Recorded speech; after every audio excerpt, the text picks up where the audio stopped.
Hello les internautes de l'Underground, vous êtes atterris sur la chaîne secondaire de Roulette Vendetta. Alors on va pas parler du tout de roulette aujourd'hui, on va parler de ce qu'il y a dans le titre de cette vidéo. Normalement, si le titre change pas entre-temps, c'est ma vision un petit peu que j'ai de l'amitié, de l'amour et des relations de travail, etc. De toutes ces choses qui finalement forment une espèce de grosse pelote de laine qu'on va essayer de détricoter un petit peu. Alors bien évidemment, comme tout podcast qui se respecte, les choses vont être soumises à ma subjectivité et j'essaye, à chaque fois que je produis du contenu sur Internet, d'essayer de faire la part des choses. Alors c'est jamais très facile entre ce qui est propre à notre vision des choses et ce qui peut s'apparenter à une vérité générale. Et c'est très dur. D'ailleurs, c'est très important de le dire, mais c'est très dur de le séparer parce que je vais vous donner un moyen de vous en rendre compte, c'est que l'opinion que vous avez d'un événement évolue au cours du temps. Par exemple, un événement P.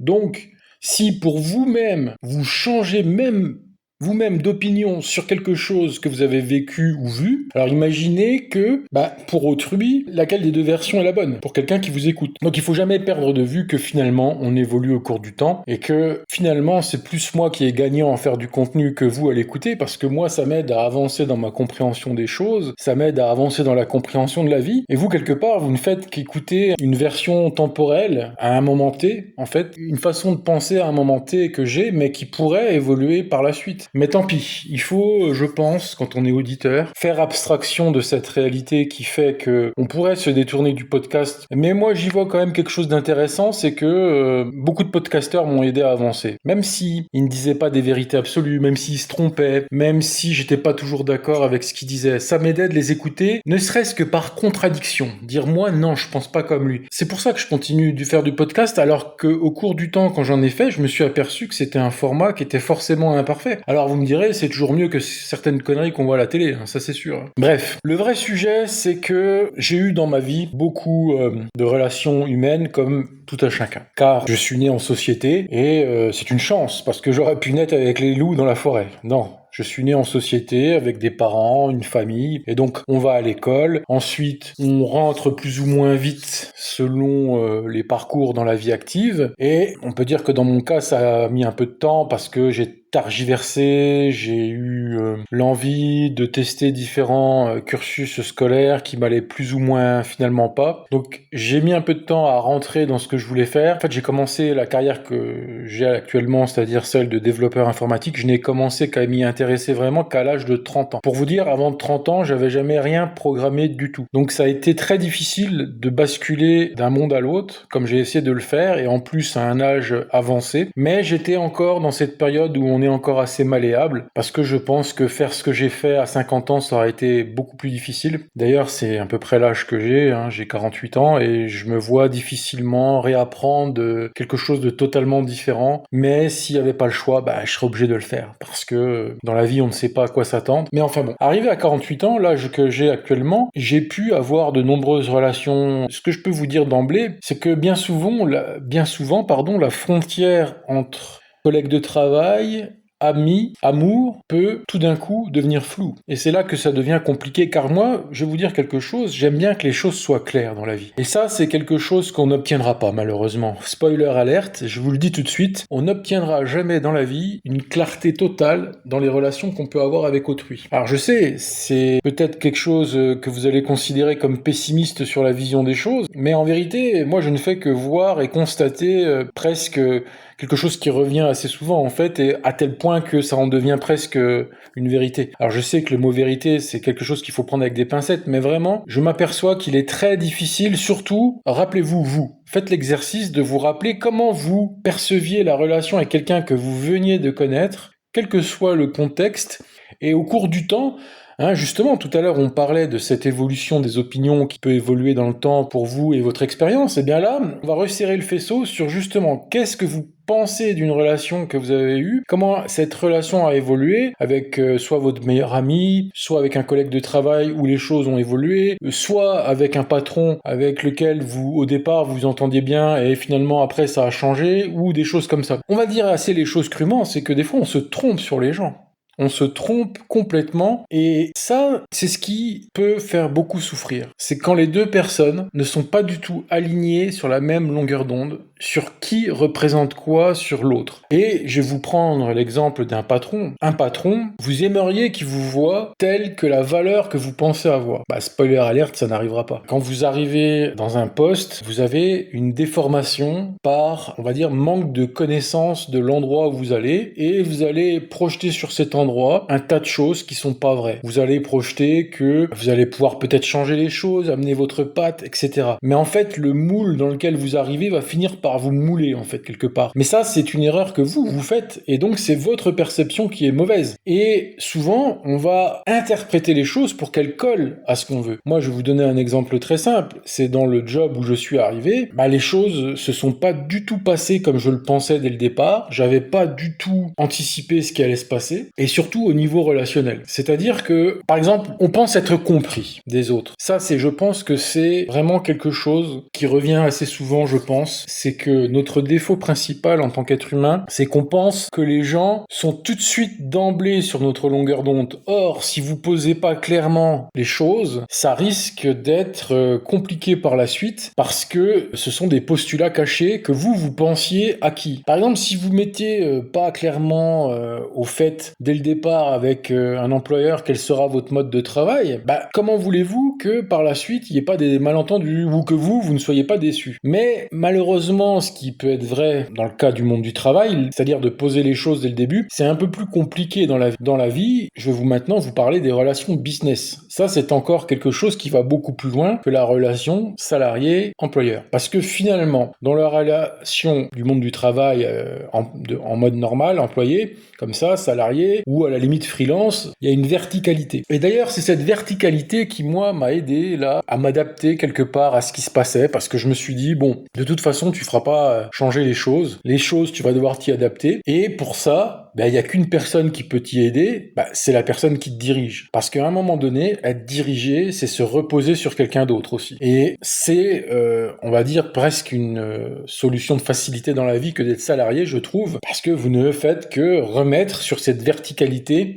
l'ensemble de tout ce que vous pouvez ressentir comme difficulté dans la vie. Et la contrepartie de ça, c'est que les évolutions de salaire seront minces, les évolutions et les opportunités de peut-être monter en gamme, peut-être en devenant quelqu'un de plus capé au niveau responsabilité, par exemple. Bref, vous m'avez compris. C'est un peu le sacrifice qu'on fait quand on est dans cette verticalité. Mais, soit, je suis dedans actuellement, donc ce que je suis en train de vous dire, c'est que j'admets ne pas être au top de ce que je pourrais être, et donc, quelque part, ça me rend humble, et si parfois j'ai l'impression qu'on ne me respecte pas à ma juste valeur, ou si des fois j'ai l'impression que les choses se passent contre moi ou malgré moi, je me dis, écoute, tu dois bien sacrifier des choses. Tu peux pas avoir le beurre, l'argent du beurre et le sourire de la crémière. Et donc, quand on est salarié, on doit sacrifier certaines choses. C'est ce prix qu'on paye finalement pour travailler. On paye pour travailler finalement. En fait, on donne quelque chose virtuellement, on donne de notre capacité d'adaptation, puisque vous ne serez adapté qu'à un endroit, qu'à un poste, etc.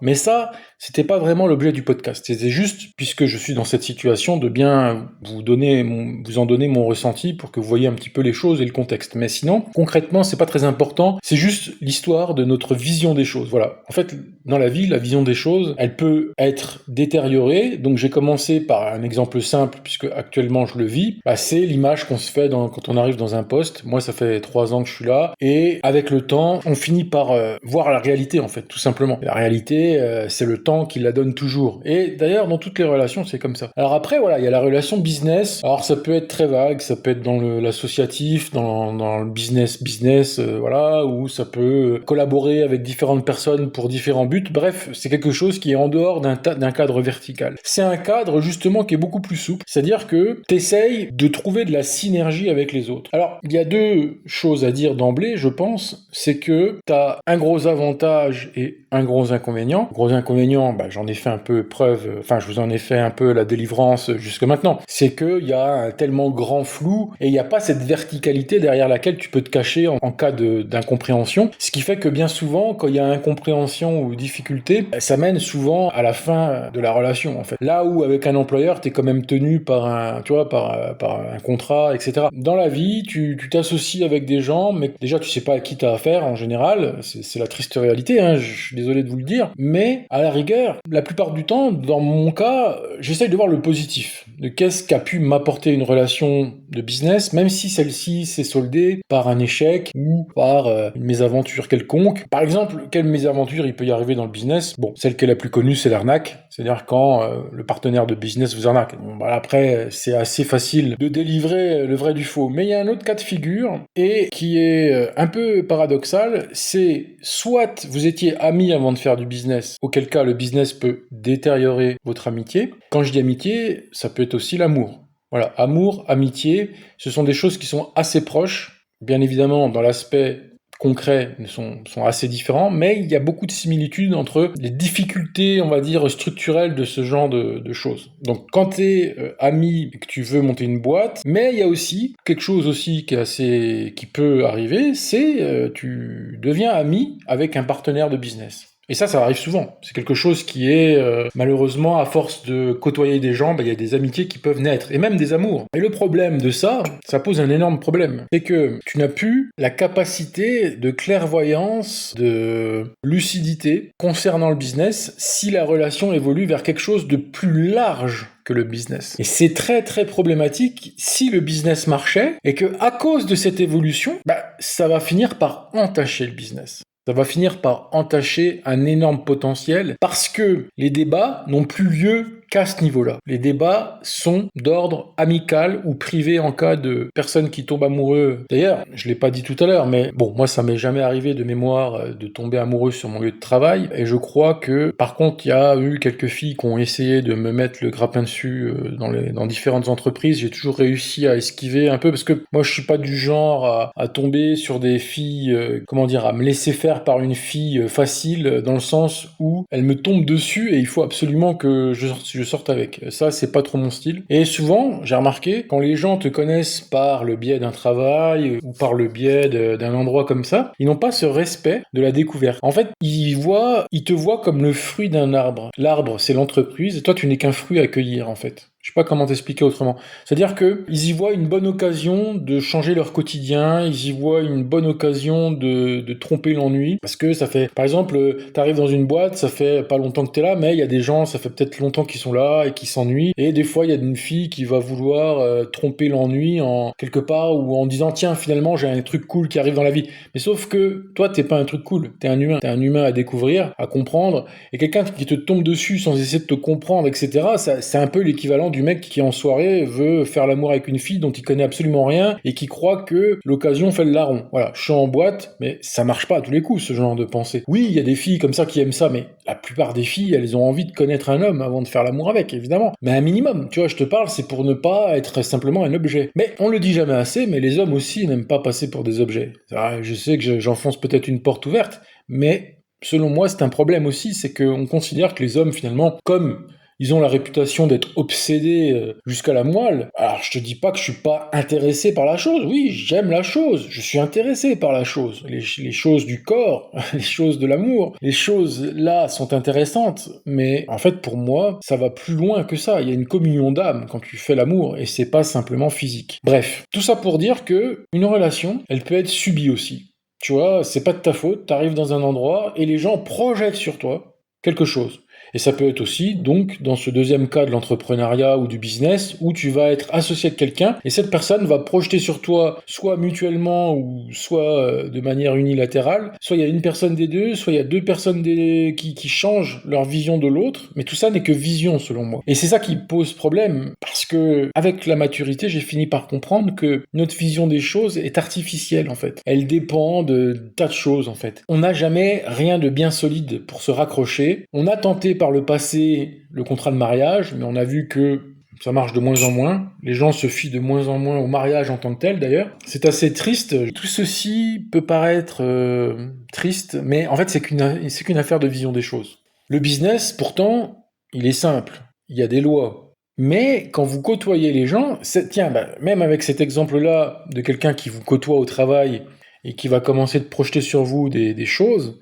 Pourtant, un contrat de travail, à aucun moment il est mentionné dedans que tu peux avoir des vues sur quelqu'un d'autre. Il y a des endroits où d'ailleurs c'est pas très bien toléré, il y a des endroits où il y a des entreprises où c'est pas très bien toléré, etc. Oui, il y a des entreprises où il y a du laisser-aller, et si des couples se forment, bon, personne ne dira rien, mais simplement un lieu de travail, c'est avant tout un lieu de travail, selon moi. Mais à partir du moment où on commence à sortir de ça, eh bien, ça devient dangereux, c'est sûr. Mais après, chacun est maître de faire ce qu'il veut, et si les deux personnes sont consentantes et qu'à la limite, elles essaient de rester discrètes sur le lieu de travail, moi, ça ne me gêne pas. C'est pour dire que j'ai les idées larges. Mais c'est pour vous dire que vous voyez qu'au départ, on est dans une relation très strictement encadrée, qui est le monde du travail. Et surtout en France. Après, je te dis pas dans certains pays où le code pénal, il tient sur un papier torchon. Mais là, en France, on a quand même un code du travail qui est sacrément épais. En fait, à la base, à aucun moment, il est stipulé... Alors si, quelque part, et ça va être en filigrane, il va être dit dans le code pénal que si tu fais des choses avec quelqu'un d'autre qui nuit au bien-être de l'entreprise ou à son image, tu vois, ils vont pas dire clairement vous n'avez pas le droit de fantasmer sur un collègue et de lui demander quelque chose en sortant, parce que moi par exemple dans le cas où il y avait une fille qui me courait après un peu, parce que en fait elle me ramenait de temps en temps du taf, tu vois. En plus moi je connaissais son frère, tu vois, et je me dis ouais, ça craint, déjà je connais son frère, c'est un pote et tout, tu vois, je veux pas commencer à me taper la meuf d'un pote et puis je sais pas comment il va réagir, surtout que moi j'ai pas du tout d'intérêt physique, tu vois, la fille elle me plaisait pas plus que ça, mais elle me ramenait tout ça, donc mais ça se passait en dehors du boulot. Donc tu vois, les choses dans la vie ont tendance à déraper, à glisser. Et c'est ce qui fait peur dans les relations humaines, c'est cette manière qu'elles ont de glisser, de surfer, de partir un petit peu dans tous les sens, alors que des fois, au départ, bien souvent, elles étaient dans un cadre pur. À la limite, quelqu'un qui te ramène du boulot, à quel moment, toi, tu lui demandes plus que ça? Tu sais ce que je veux dire? À quel moment tu souhaites plus que ça, ou j'ai rien montré de plus que quelqu'un qui veut simplement rentrer chez lui? Bon, on habite dans le même quartier, tu me ramènes, ok, ça quelque part il devrait y avoir une loi tacite derrière ça que chaque humain devrait reconnaître. C'est la liberté de rester justement dans ce qui était convenu dès le départ, et surtout dans le respect de ça, parce que la personne c'est ce qu'elle croit au départ, et tu vois, tu dois respecter ça parce que c'est ce que la personne croit. Tu ramènes quelqu'un, qu'est-ce qu'elle pense, la personne? Elle pense que tu la ramènes, point. Mais ça, les gens n'ont pas le respect de ça. Ce que je veux dire aujourd'hui, c'est que même moi je peux transgresser cette espèce de règle morale. Ça m'arriverait, et ça m'a certainement arrivé, et parce que je suis simplement comme tout le monde. C'est-à-dire qu'on a tendance à projeter parfois sur les autres, sur la réalité. Regarde, toutes les choses que j'avais projetées sur mon employeur quand je suis arrivé, c'est de ma faute. C'est moi qui ai projeté qu'il allait m'accorder certains trucs ou qu'il y aurait certains machins. C'est moi qui ai disgressé dans mon esprit. Et il n'y avait rien d'écrit. En fait, quand quelque chose n'est pas écrit, il est tacite. Même ce qui est tacite peut... surtout ce qui est tacite, c'est-à-dire ce qui n'est pas écrit, peut évoluer, même ce qui est écrit. Tu vois, un contrat de travail, ça se déchire. Ça se déchire par la loi, ça s'appelle un licenciement ou une rupture conventionnelle. Donc en fait, rien dans ce putain de monde n'est écrit dans le marbre, ni un mariage, ni rien du tout. Donc en fait, à quoi se raccrocher, vous allez me demander? Moi, c'est simple, je me raccroche tout simplement à mon intégrité morale. Voilà quel est mon guide. C'est-à-dire que maintenant, quand je fais des choix, ça va pas être un choix lié forcément à l'argent, ça va pas être forcément lié à ce que je veux pouvoir retirer comme... Vous savez, il y en a, ils sont froids et calculateurs. Ça existe, même beaucoup. Et ça peut aller très loin. On le voit avec des exemples qui font froid dans le dos, avec des gens qui sont capables d'aller même jusqu'au meurtre. Je sais, c'est pas tous les jours, c'est pas tout le temps, mais la manipulation peut aller loin. La manipulation des esprits peut aller loin. Et moi, je suis tout le contraire. Voilà. Je pourrais parfois avoir la faculté, là, parce qu'on peut tous manipuler les autres, c'est assez facile en vérité. En fait, il suffit de dire aux gens ce qu'ils ont envie d'entendre. Et leur faire peut-être aussi miroiter des choses que finalement ne s'avéreront pas vraies. Parce que c'est toujours facile de magnifier le futur. Ça, c'est la première et la plus accessible à tous. C'est-à-dire que le futur est flou. Et on se retrouve souvent avec des personnes qui vont se servir de ce flou qui existe dans le futur. Et le premier exemple qu'on pourrait dire, c'est l'exemple de la start-up qui te promet que en intégrant la start-up et en te filant des stock options, eh bien, un jour, la start-up va va exploser, et donc toi, tu vas devenir riche. Donc ça, si tu veux, c'est une manière de jouer sur un futur qui est flou. Bon, là, c'est encadré, et c'est acceptable, et je n'ai rien contre ça. Si on me donnait des stock options, je les prends, parce que je me dis, tant qu'à faire, c'est un plus. Et puis, si j'accepte de travailler dans une startup, c'est que peut-être j'ai besoin d'expérience, etc. Donc, c'est juste pour illustrer le concept de jouer avec le futur. Mais des fois, c'est un petit peu plus rusé. Et en fait, c'est te donner une carotte. Les gens, pour te manipuler dans les relations, souvent, ils te font miroiter quelque chose qui serait obtenu plus tard en l'échange d'un comportement. Tu vois? Alors, c'est difficile à donner, alors je vais donner un exemple. Imaginons que moi, je monte une boîte et que je cherche une secrétaire et que je lui fasse comprendre que si elle voulait avoir le poste, il faudrait qu'on aille boire un verre ensemble en dehors de tout cadre de travail, quoi. C'est-à-dire lui faire comprendre, mais sans le dire, parce que ce serait illégal, bien évidemment. Tu vois, ça c'est un tempérament vraiment de salaud, mais il y a des gens qui ne se privent pas de faire ça. Et ils mettent simplement la carotte, comme ça, en fait, tu vois, c'est même pas illégal, c'est même pas... c'est pour ça... En fait, c'est un peu ce qu'on retrouve dans le milieu du cinéma. Dans le cinéma, cette carotte virtuelle vers le futur est beaucoup, beaucoup, beaucoup employée. Et je peux comprendre même les gens qui acceptent de le faire, parce que une fois qu'on t'a agité la petite carotte devant toi, tu te dis finalement, pour y accéder, de quoi ai-je besoin, si ce n'est que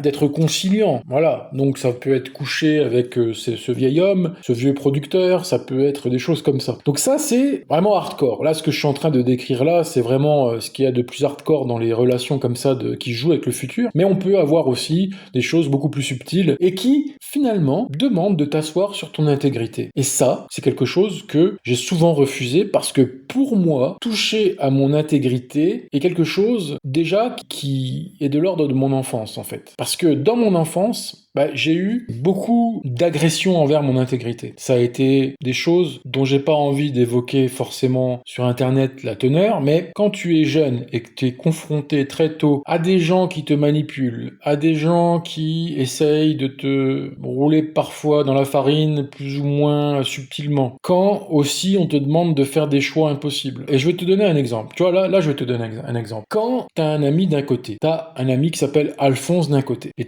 c'est un très bon ami Alphonse. Et d'un autre côté, t'as Jean-Luc. Donc c'est un très bon ami aussi à toi. Et un jour, tu fais l'erreur de les faire se rencontrer. Et eux, à la fin, ils vont te demander de choisir entre l'un ou l'autre. C'est fatal. Tu verras, c'est... En fait, dans l'amitié, quand il s'agit de personnes qui se ne connaissaient pas avant, il y a un grand risque, c'est qu'ils n'éprouvent aucune sympathie l'un envers l'autre. Et c'est exactement ce qui m'est arrivé une fois. Je sais pas leur vrai nom, mais tu vois, j'avais deux amis. J'ai voulu qu'ils se rencontrent, mais au final, ils ne se sont pas appréciés. Le grand rêve bisounours que je me faisais, qu'on soit tous ensemble des grands potes et des machins, s'est soldé par une petite guéguerre entre eux. Voilà, parce que comme si j'étais un objet après. J'étais l'objet que deux personnes se battaient quelque part, parce que quand deux personnes essayent d'éliminer l'autre dans un trio d'amitié, toi tu te retrouves à être la chose pour laquelle on se bagarre. Donc je sais pas si vous imaginez la sensation que ça fait. On se sent vraiment con quand ça nous arrive. Donc vous voyez, les relations dans la vie peuvent vite déraper. Et ça, c'est le but aussi de mon podcast aujourd'hui, c'est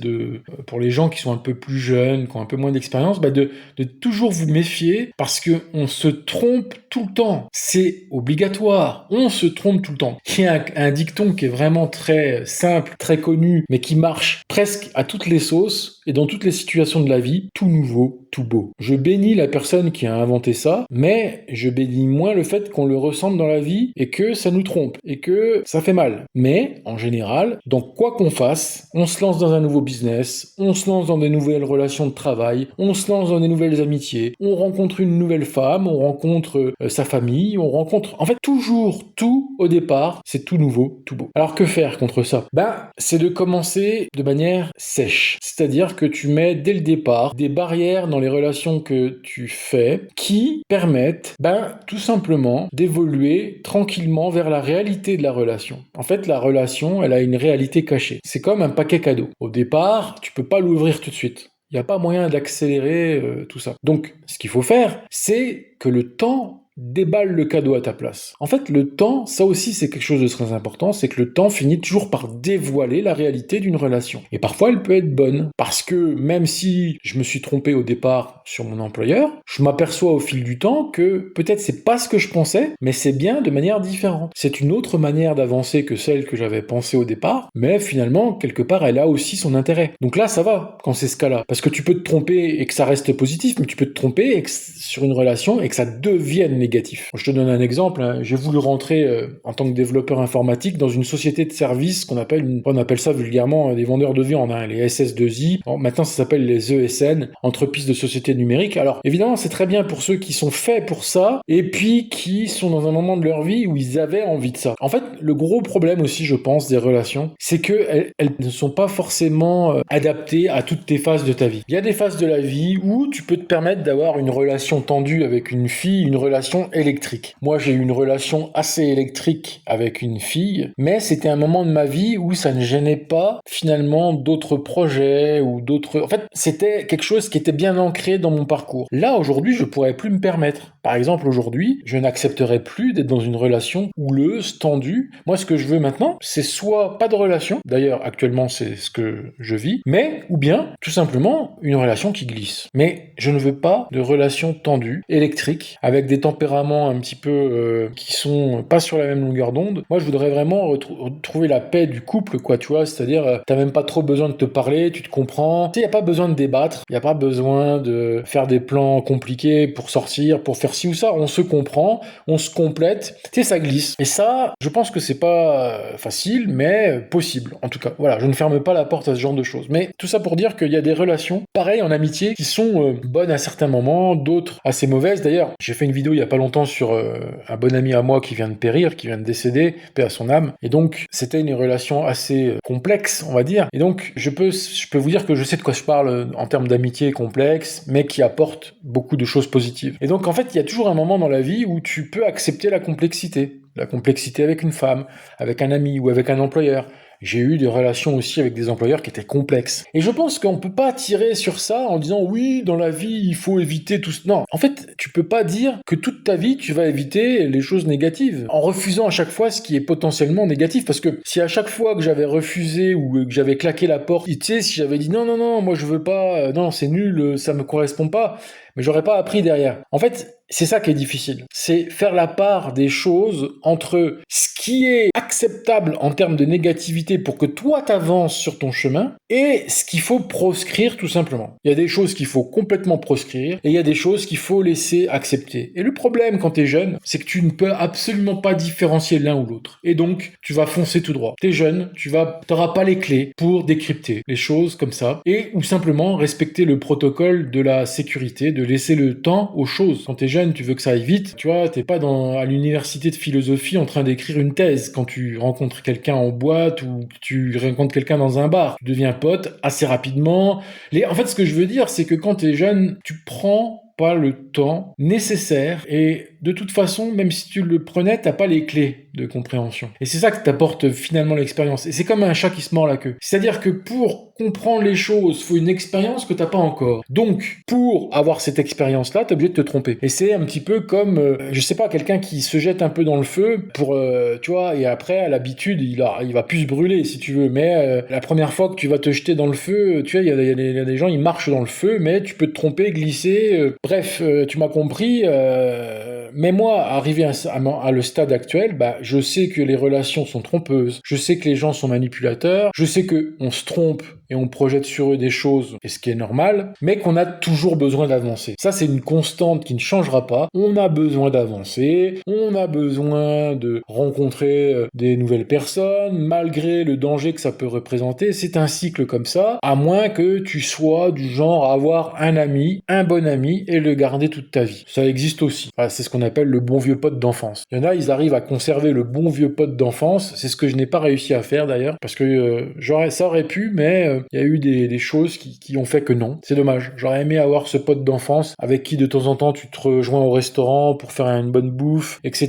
Non, moi, à chaque fois, j'ai des nouveaux amis, mais ça dure pas parce que justement, ce ne sont pas des potes d'enfance. Les potes d'enfance, c'est des gens qui ont un lien qui est fort et qui reste. Et en général, les gens que tu rencontres, surtout à notre époque, c'est une époque avec Internet où les gens n'ont plus besoin de se voir réellement. Regarde là, tu peux m'écouter, avoir l'impression de me connaître, presque d'être mon ami, et en fait, moi, je ne te connais pas, et puis on ne se connaîtra certainement pas. C'est l'époque qui veut ça, l'époque est difficilement propice à la rencontre réelle, quoique ça peut toujours se faire, mais de moins en moins. Moi, si tu veux, au départ, sur Internet, j'ai finalement rencontré des gens en vrai, mais ça a été de plus en plus compliqué, ça a été de plus en plus difficile, parce que au bout d'un moment, quand les gens ils habitent à 800 km, c'est le gros problème d'Internet, c'est que les gens, tu tombes sur des gens qui sont des fois très loin, et avec qui tu t'entends très bien. Mais la réalité fait que tu vas pas prendre l'avion pour un week-end, tu vois, tu vois ce que je veux dire. Alors après, tu peux faire des exceptions. Moi, si tu veux, je préfère être rationnel. Quelqu'un que tu connais pas, à part d'Internet. Est-ce que vraiment, toi, t'irais t'amuser à faire 800 km pour le voir, alors qu'au bout du compte, ça se trouve... Alors après, il y a une technique que j'ai déjà employée, c'est de dire chacun fait la moitié du chemin. Ça, c'est encore quelque chose de relativement faisable, mais dont l'issue est tout aussi incertaine. Parce qu'il faut que, déjà, vous vous entendiez sur ça, quoi. C'est déjà pas simple à mettre en place. Et il faut que quelqu'un le propose entre les deux, et celui qui propose ça peut être mal vu par l'autre, en se disant, moi, écoute, je t'invite chez moi, pourquoi tu viens pas? Je dis, non, moi, je préfère qu'on fasse moitié du chemin. Tout de suite, ça met un froid, tu vois. Moi, on m'a déjà invité comme ça, je dis, écoute, on ne se connaît pas. Moi, faire tout ce chemin-là, même si c'est pour être invité chez toi, je te connecte d'Internet, c'est compliqué. C'est pas simplement faire un tour à 15 km et revenir. Là, quand il s'agit de traverser la France avec une voiture, en plus à l'époque j'avais une voiture qui était un peu pourrie, donc tu vois, aujourd'hui, notre époque est complexe. Je fais parfois des nouvelles rencontres, etc., mais de moins en moins parce que je travaille de plus en plus en ligne sur Internet. D'ailleurs, mon poste actuel avec mon employeur, je le vois une fois, enfin, oui, je le vois une fois par an en vrai. Après, la plupart du temps, c'est en visioconférence, tu vois. Bon, après, c'est vrai que c'est difficile, mais on s'habitue à tout. En fait, je me suis habitué à cette vie déconnectée où je ne suis plus directement confronté à la présence des autres et ça me fait du bien. Ça me fait du bien parce que j'ai besoin de me ressourcer pour être créatif, j'ai besoin de me ressourcer pour construire ce que j'ai à faire et à un moment donné dans la vie, tu peux pas construire quand tu es tout le temps à droite à gauche. Si tu veux construire des choses, toi l'exemple typique c'est l'écriture d'un livre. Mais après, tu peux mettre comme exemple de différentes choses du même ordre, c'est-à-dire des choses qui se construisent dans la longueur. Bon, par exemple, je vais te parler de ma chaîne principale, Roulette Vendetta, c'est une chaîne, j'ai un calendrier dans la tête à 10 ans là-dessus, tu vois. C'est un gros projet, tu vois, c'est un projet, c'est le projet d'une vie, si tu veux. À l'intérieur de ça, j'ai des micro-projets, tu vois, j'ai un petit roman à l'intérieur, j'ai des logiciels à faire, mais tu sais, c'est des micro-trucs à l'intérieur de ça. Donc forcément, dans tout ce chapiteau de projets, que j'ai moins la place à accorder à des gens qui n'ont rien à foutre de mes projets, premièrement. Parce que c'est ça la réalité de la vie. Déjà, premièrement, on l'a vu que c'est difficile quand il y a un cadre de départ. Bon, que ce soit le cadre vertical, que ce soit le cadre du business, que ce soit toutes ces choses-là, le cadre de l'amitié. T'es un ami avec toi et que vous décidez de partir en vacances, par exemple. C'est pas grand-chose, mais c'est un cadre. C'est un projet commun. Voilà. Au sein de ce projet commun, il peut y arriver des problèmes, des jalousies. Par exemple, tu pars avec un pote en vacances, et lui il se trouve une nana, et puis il te délaisse pour aller avec elle. Et toi, t'es comme un con dans l'appartement, tu restes. C'est difficile à vivre. T'as beau être quelqu'un de conciliant, d'avoir bonne volonté, mais quand ce genre de choses t'arrive, c'est pas drôle. Moi, je me rappelle, un coup, j'étais parti en boîte avec un copain, et puis il s'est trouvé une nana, et il me dit, tiens, prête-moi les clés de ta caisse. Ah, le mec, il s'est pas fait chier, hein. Il a été baiser la nana dans ma caisse. Moi, j'étais là dans la boîte en train de l'attendre. Bon, j'ai été compréhensif. Je me suis dit, à sa place, j'aurais fait pareil. D'ailleurs, j'étais pas obligé de lui prêter la caisse. Donc, je l'ai fait parce que je suis quelqu'un d'ouvert et conciliant. Vous voyez que je ne suis pas complètement ringard et fermé au bonheur des autres alors que je n'ai rien à gagner. En fait, c'est ni moi qui vais en toucher le fruit, tâter les pêches, les abricots. C'est un don de soi. Je prête ma voiture gentiment, voilà, sans rien attendre en retour. Mais ça, c'était dans une période de ma vie où j'étais prêt à ça, si tu veux. C'est pour te dire, il y a différentes phases dans la vie. Il y a des phases où tu es prêt à quelque part un peu te laisser guider dans le vent. Tu vois, tu te laisses guider c'est l'expérience, la jeunesse peut-être qui veut ça, ou etc. Et puis, plus le temps passe, Et ça le fait avec tout le monde. Plus le temps passe et plus il y a quelque chose qui est de l'ordre tout simplement de je ne veux plus telle ou telle chose. Parce que à force de vivre, tu vas en dresser une liste de plus en plus grande. Et les relations humaines n'échapperont pas à la règle. C'est comme si avec le temps tu dis bon, il y a des plats je veux plus manger. Tu vois, je veux plus manger de choucroute. Ça me plaît plus. Ça c'est assez facile. Après, tu t'aperçois que tu ne veux plus de relations toxiques, par exemple. Ça c'est déjà plus compliqué parce que ça veut dire que la prochaine fois que tu veux une relation, il faudra que tu sois beaucoup plus malin dans le sens où c'est à toi de déjouer ça en fait. Parce que sinon, tu peux traîner avec tout le monde. Tu vois, à la si t'es pas très regardant, si t'es pas très sélectif, ton voisin c'est ton ami, tu marches dans la rue, le premier clodo que tu vois c'est ton pote. À un moment donné, il faut être sélectif. Et cette sélection, elle s'améliore avec le temps, elle s'améliore avec justement ce que tu ne veux plus, et que ce soit avec les filles, que ce soit avec les hommes, etc. Mais le travers de tout ça, c'est que le temps avance. D'un côté, il y a cette compréhension de toi-même qui avance, mais t'as le temps qui fait que t'arrives à un âge de plus en plus avancé, tu vois, après j'aurai 50 ans, après j'aurai 55, après machin, et finalement, pour construire des choses, c'est plus difficile.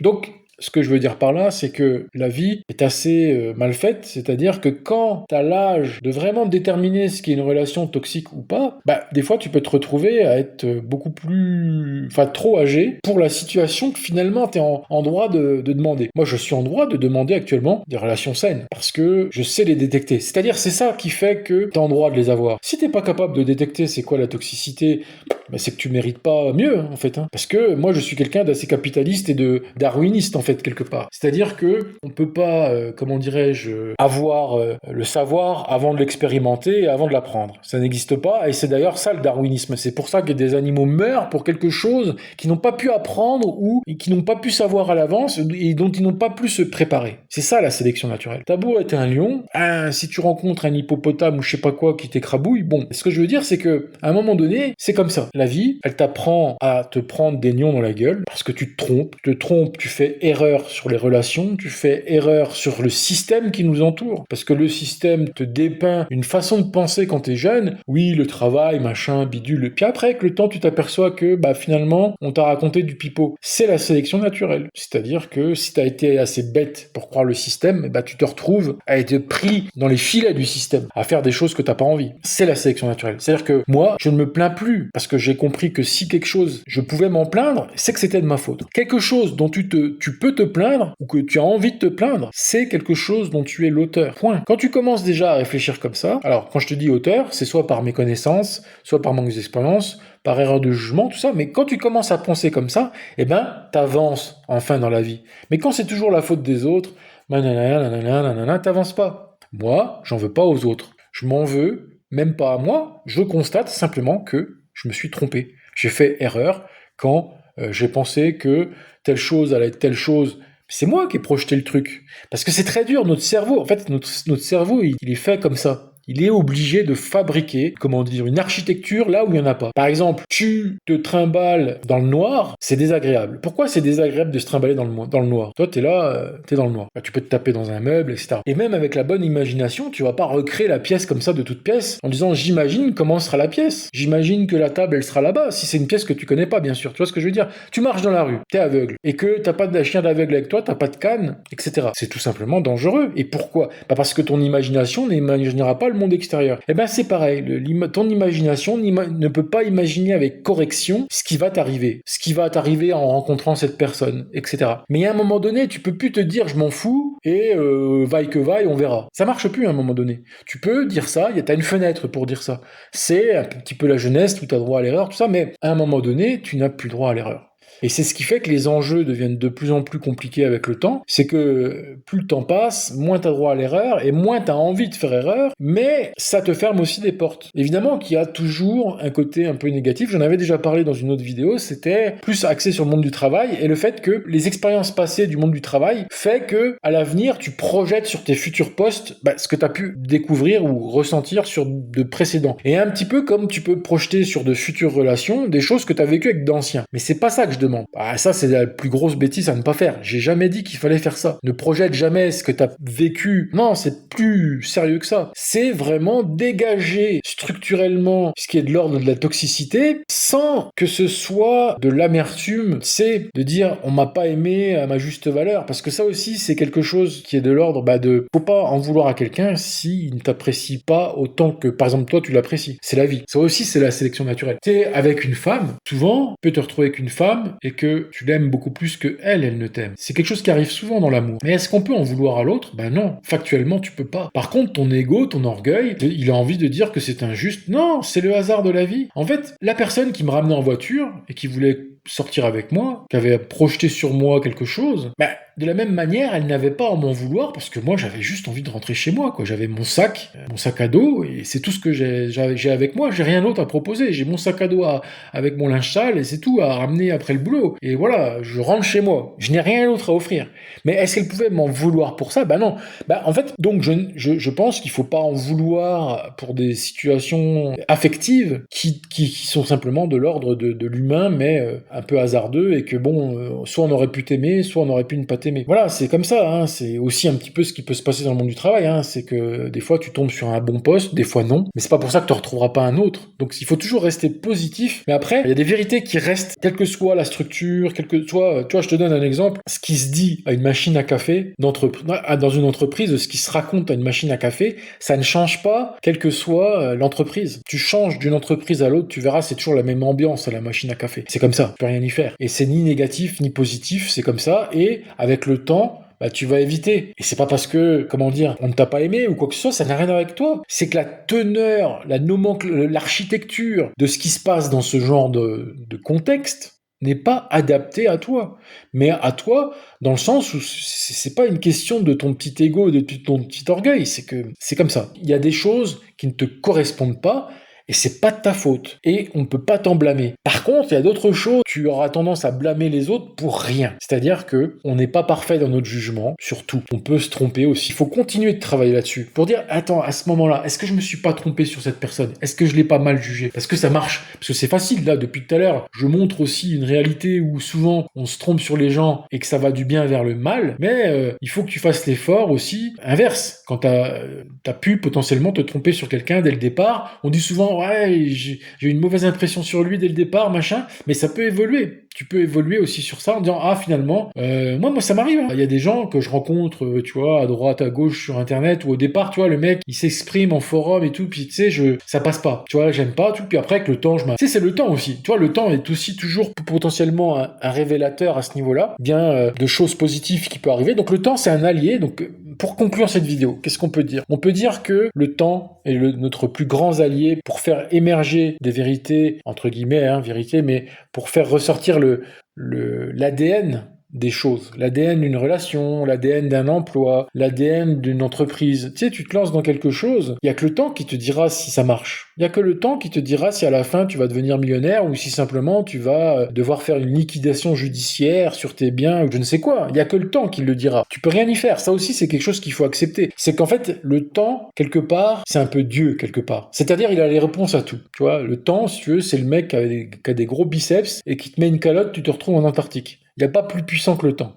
Le temps, vraiment, déjà, il fait révéler les maladies, il fait révéler les morts. Tu sais, je vais te dire un truc, il y a des gens qui m'ont fait beaucoup de mal. Et tu sais, des fois, t'as envie de te venger ou quoi que ce soit. Et quelques temps après, t'apprends qu'il a eu une grave maladie, qu'il est mort, ou qu'il a fini en tôle, ou je sais pas quoi. En fait, le temps, des fois, se charge lui-même du sale boulot. Et c'est pour ça que, finalement, faut rester zen. Les gens, ils te taclent à droite, à gauche, etc. Et tout ce que t'as à faire, c'est de ne pas te tromper sur eux. Tu peux pas empêcher les autres d'être cons, je vais dire les choses crûment, ou d'être méchant, mais toi tu peux t'empêcher de te tromper sur eux, de leur accorder plus de confiance que nécessaire, ou leur dire de choses plus que nécessaire. Tu sais, il faut que tu lises L'Art de la guerre, je pense. Moi je l'ai pas lu. J'ai assez entendu de citations de L'Art de la guerre pour me rendre compte que finalement la vie c'est un jeu de stratégie. Et d'ailleurs, voilà, dans L'Art de la guerre, vraiment il parle beaucoup du temps. Le temps c'est quelque chose de très important dans la stratégie guerrière. Je pense que avec les difficultés de la vie, tu mènes une espèce de combat en vérité. La vie, pour tout un chacun, que tu sois riche, pauvre, ça ne fait pas de différence. On mène tous un espèce de combat de vérité, en fait. C'est-à-dire que on se trompe, retente de comprendre, on avance. Après, il y a les douleurs physiques, évidemment, il y a les vraies douleurs financières, les vraies choses qui se matérialisent par des chiffres ou vraiment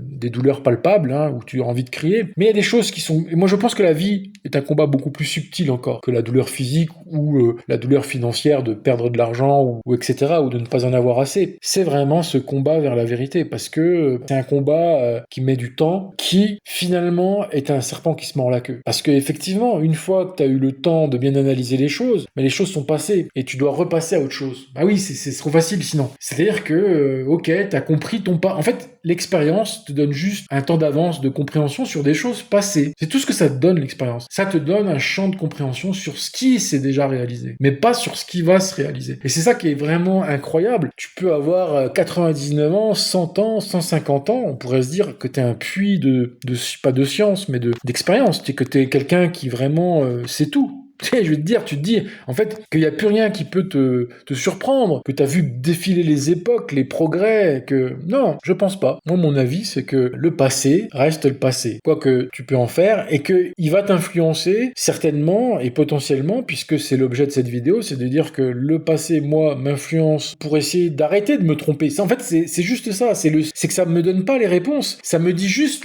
mon passé me dit juste une chose. C'est que je risque de me tromper sur mes opinions futures. C'est tout ce que je suis en train de dire, en fait. Et donc, effectivement, à partir de là, c'est une donnée avec laquelle je fais, c'est que, voilà, je risque de me tromper en pensant quelque chose, mais je ne pourrais pas deviner cette chose à l'avance. En fait, je ne vais pas devenir devin à 48 ans parce que, ouais, j'ai 48 ans, j'ai de l'expérience. C'est des conneries. Non. En fait, t'es juste plus méfiant, quelque part, de ta propre pensée.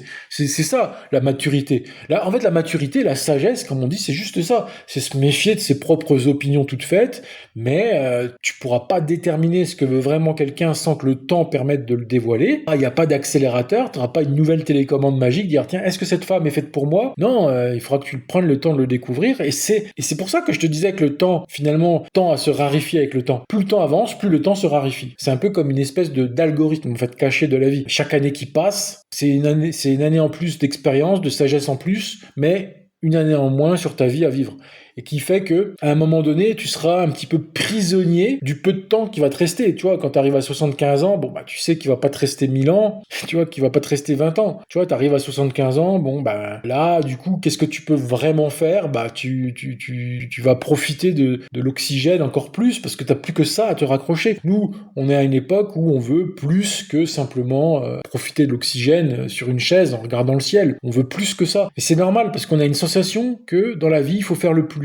Et ça, je trouve que c'est vain. La sagesse me dit aussi de dire, pour conclure, hein, que ça aussi c'est vain, de vouloir en faire le plus possible avant de mourir. À quoi ça sert? Qui ça sert et dans quelle optique? Non. Avec le temps, tu apprends à faire plus dans la qualité. Et c'est aussi ça que je veux exprimer, c'est que si tu vas vers des relations humaines, tu veux aller vers la qualité, c'est tout. C'est que t'en veux peut-être moins, mais mieux. Alors que quand t'es jeune, bah t'as plein de potes à droite, plein de potes à gauche. Tu veux accumuler. T'es dans l'accumulation quand t'es jeune. Puis avec le temps, tu es dans simplement le tri. Tu tries les choses. Tu dis, tiens, cette journée-là, je vais la consacrer à telle chose. Je vais m'y focaliser, tu vois, et je vais essayer d'en tirer le meilleur parti. Là où, quand t'aurais été plus jeune, t'aurais voulu faire un tas de choses dans cette journée, en te disant, je maximise mon temps, j'en fais plus. Mais c'est pareil pour les relations, c'est pas parce que tu vas rencontrer plus de gens, non, il faut que t'écoutes mieux. C'est-à-dire, il faut que t'écoutes mieux l'univers, les signes qui te donnent, et que tu sois plus attentif à ce qu'il y a autour de toi. Parce que souvent, les personnes intéressantes, elles sont à côté de nous. Ça peut être un voisin auquel tu dis bonjour depuis 30 ans et que t'avais jamais osé parler. Ça peut être le boulanger, ça peut être n'importe quoi, mais on ne sait pas trop regarder. En fait, tout est autour de nous, et c'est ce qui se passait dans le temps avant Internet. Pour conclure, je dirais qu'avant, quand il n'y avait ni Internet,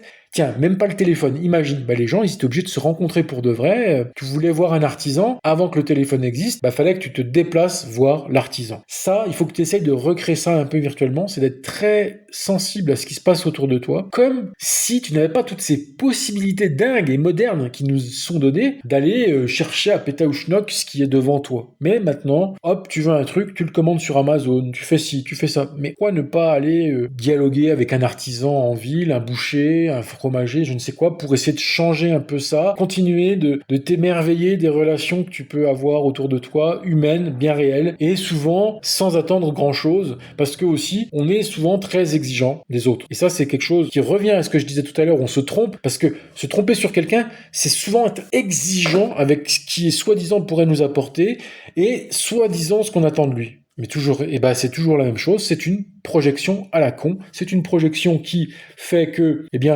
tu te déçois, et c'est ta déception ensuite qui peut constituer le point de rupture d'équilibre dans une relation, et non pas finalement tel ou tel acte de l'autre personne. Souvent, c'est t'as exigé des choses au début qui étaient de l'ordre de ta propre exigence. Donc en fait, la moralité de l'histoire, il faut tout simplement arrêter d'être exigeant autrement qu'avec soi-même. Tu dois être exigeant avec une seule personne, c'est toi-même. Exigeant avec ce que tu fais, avec tes actes, avec leur intégrité. Être toujours le plus juste, le plus équilibré, et normalement, tu vas ressentir ce que je ressens actuellement, c'est une certaine plénitude, une certaine sagesse, parce que je sais que ça dépend plus des autres, ça dépend que de moi. Et c'est ça qui a été le grand changement dans ma vie sur les derniers mois, c'est que je comprends que ça dépend de toi le bonheur, et uniquement de toi. Ça peut paraître con à dire, mais c'est vraiment, il faut que t'en sois persuadé pour que ça marche. Si tu as encore des doutes et tu penses que c'est le monde extérieur qui va t'apporter cette richesse, enfin pas richesse, mais ce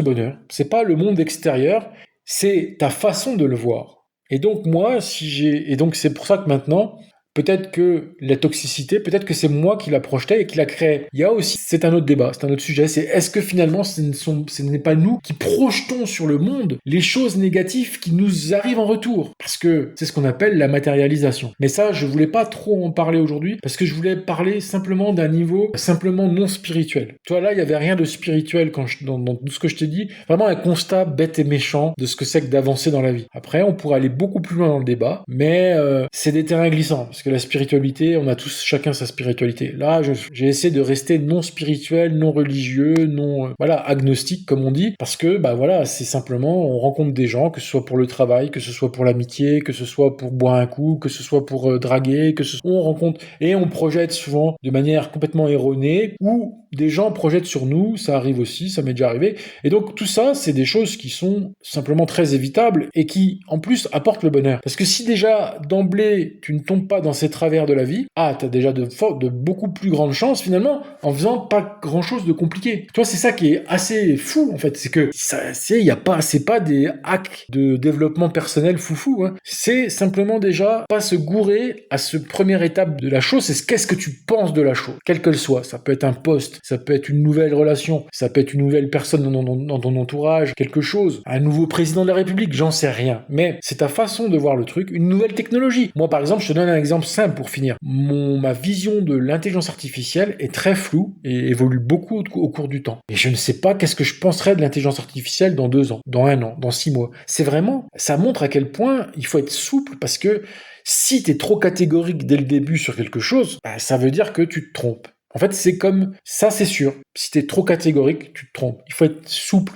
Et c'est difficile. Parce que on a envie, des fois, d'être soupe au lait, d'être concon, d'être, tu sais, le mec qui campe sur ses positions. On a envie d'être cette personne-là parce que c'est souvent plus facile en énergie et c'est souvent moins de gymnastique mentale. Mais aujourd'hui, on vit dans un monde qui nous réclame une grande gymnastique mentale, parce qu'un jour on nous dit blanc, un jour on nous dit noir, un jour c'est la canicule, un jour il pleut, un jour, tu vois, aujourd'hui, si tu veux, tu sais plus sur quel pied vraiment danser. Et là, justement, nécessite encore plus de souplesse. On ne sait pas trop où on va. Mais c'est tant mieux, parce que ça révèle la compétence que je suis en train de te narrer depuis 1 heure. C'est cette compétence de souplesse d'esprit, de laisser le temps au temps, et parce que dans le temps, t'as peut-être moins, et peut-être dans les années 60, dans les 30 glorieuses, t'avais peut-être moins besoin de cette souplesse d'esprit, puisque ta voie était toute tracée. Tu faisais tes études, tu travaillais dans une boîte pendant 40 ans, tu faisais 2-3 gosses à Gertrude, ou à Cunégonde, et puis, ou à la Nathalie, et puis voilà, c'était terminus,